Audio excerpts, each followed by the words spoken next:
The Nature of Belief by Frost in the Warren. Chapter 11. Come out, moon. Come out, wishing star. Present.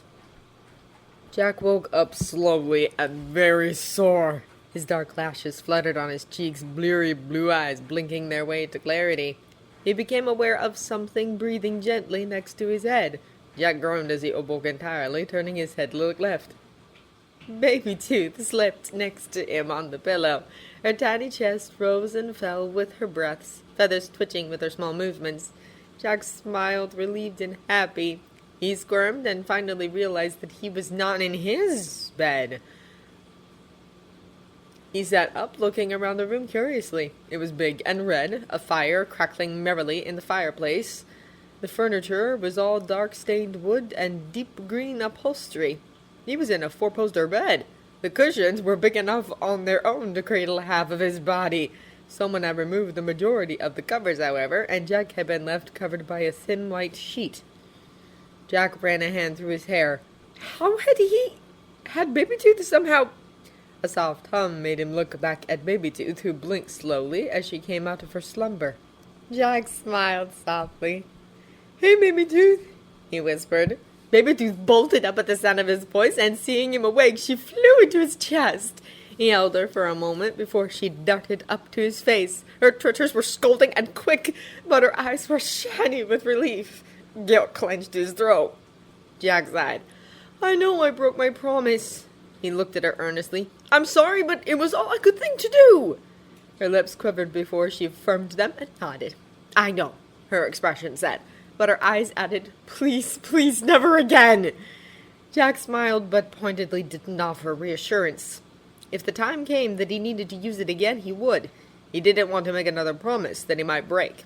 To distract the knowing in her gaze, he drew his eyes around the room. "Baby Tooth, are we in the pole?" She nodded. "I thought so."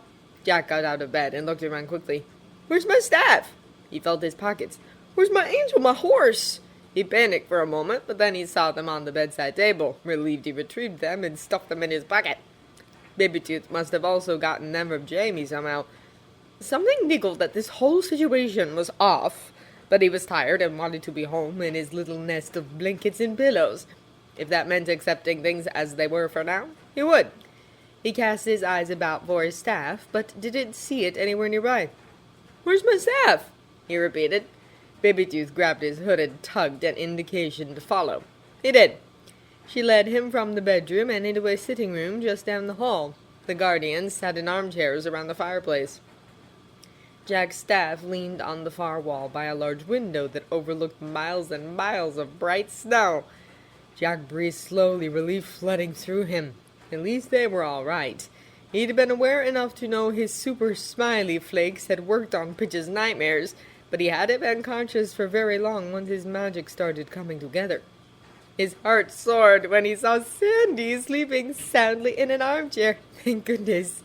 Thank goodness. And Sandy believed, he remembered. He had more believers now, didn't he?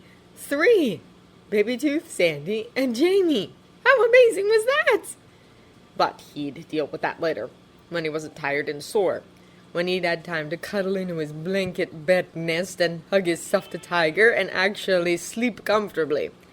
Sandy was sleeping away. He was probably just as tired as Jack was after being trapped by Pitch like that. Jack's feet pattered on the wood as he walked across the room and past the guardians, focusing on his staff. He didn't notice Bunny's ears perk, or North turning around to look over at him, or Tooth nudging Sandy awake. Jack took his staff in hand and smiled. Baby Tooth hovered in front of him, a gentle grin on her lips. She made a soft coo. "I've been meaning to ask," Jack said curiously.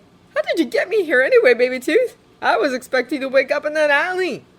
Baby Tooth shook her head and looked over his shoulder, grin growing. "Baby Tooth, that doesn't make any sense. What are you looking at?" Before he could move to see, a warm, furred hand rested on his shoulder. Jack stiffened. Slowly, he turned his head to look at his shoulder. It wasn't real. It couldn't be real. He was going to blink and... "Afraid that'll be us, mate." Was he shaking? He was pretty sure he was shaking. Jack turned around and came face two faced with Bunnymund. North, Tooth, and Sandy hovered behind him, and they were all four looking at him. At Jack! Jack's mind rebelled against his heart, and the words it wanted to say, words he'd already said too many times. Just once more, his heart, his fresh, hesitant hope whispered, just one more time. So Jack, in a shaking, quiet voice, said, "Can you see me?" Bunny could have had 100 children walk through him right now, and it still wouldn't make up for the guilt he felt staring into Jack Frost's wide, pleading eyes. And that hope, new and quiet though it was, it seemed to have slotted itself so deep into Jack, it was like hope had fused with his very being. Bunny considered this with what he knew of the previous hope, the one that had died, that he had helped kill, and its aged, strong, ragged quality. Jack Frost, myth among myths, invisible to them all, but always constantly hoping. Bunny swallowed the lump in his throat. "Yeah," he rasped. "We could see him." The hope saturated the air thick and sweet to Bunny's senses. "You can see me?" Jack repeated. A huge, ecstatic laugh spread his lips into a wide, pearly smile. Beside him, Bunny heard Tooth sigh. "You can see me!" To Bunny's surprise, Jack jumped into the air with a whoop, doing a flip and floating for a second before landing crouched on the window's wide ledge. Jack's hands came up, staff set aside, and covered his smile. He watched them over his hands with big, bright eyes that began to tear at the edges. His shoulders trembled. "You can see me," Jack said, muffled by his hands, and by his tone you'd have thought he'd just been given the world. The little fairy, Baby Tooth, he reminded himself again, landed on Jack's knee. She patted him softly, and Jack's eyes scrunched with a hidden smile.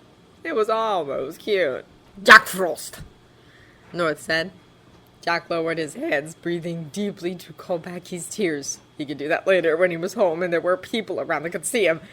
And he was in that bed he kept telling himself about. "Yes?" North seemed quieter than usual, uncertain how to speak. "We would like to make you an offer." "Okay." "The man in the moon," Tiziana continued, "told us at the beginning of all this that there was a fifth guardian." "Oh, yeah," Jack muttered. "I'd forgotten about that." "You!" Tooth blinked. "You knew?" "I might have been hanging around not long after," he admitted. Tooth's wings drooped for a second before she continued. "Well, Jack, we would like for you to become guardian."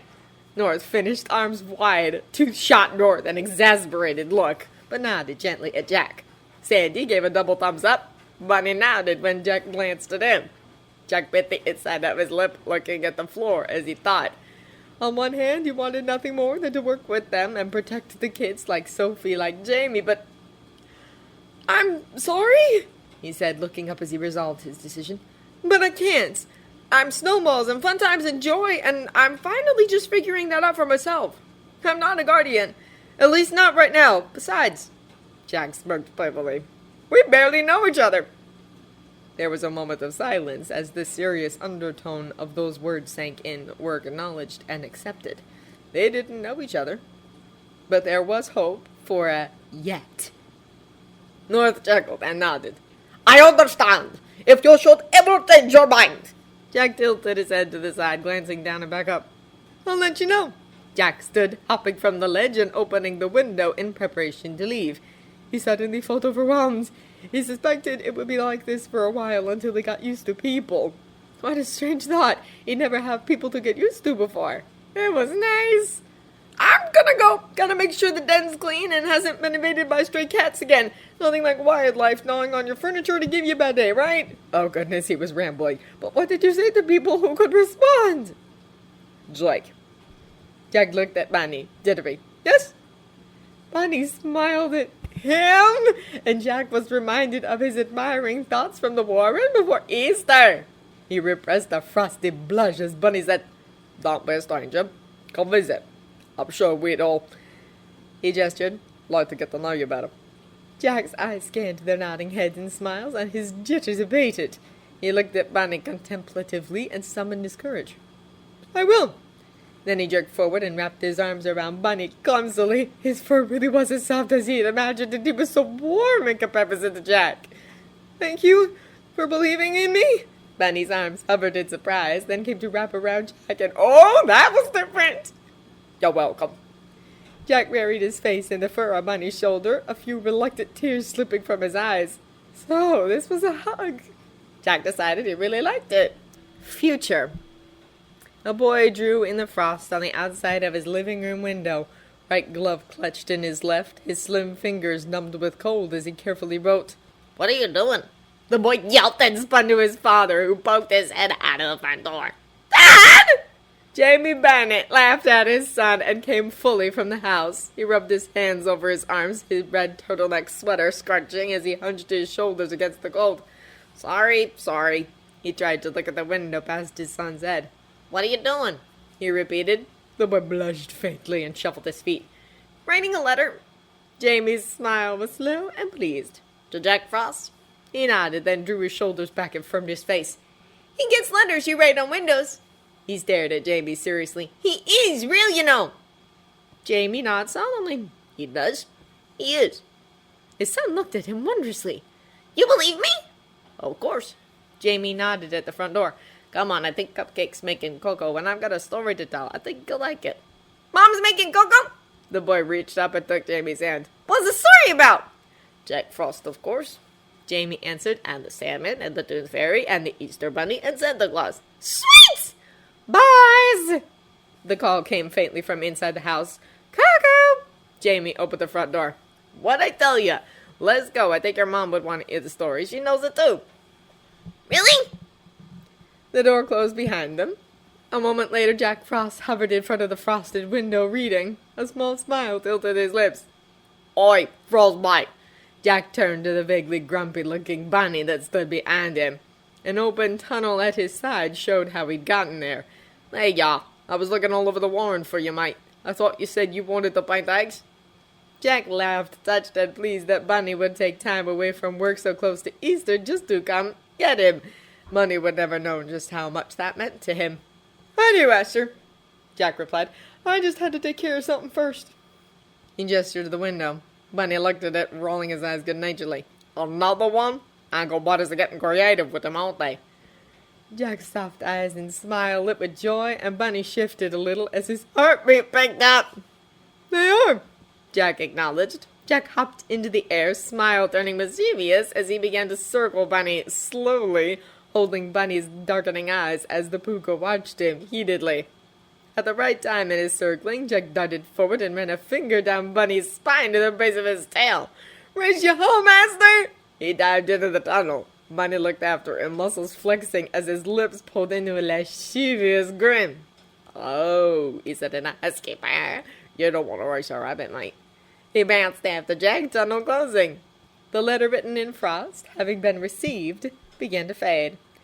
"Dear Jack, can't we have just one more snow day before Easter?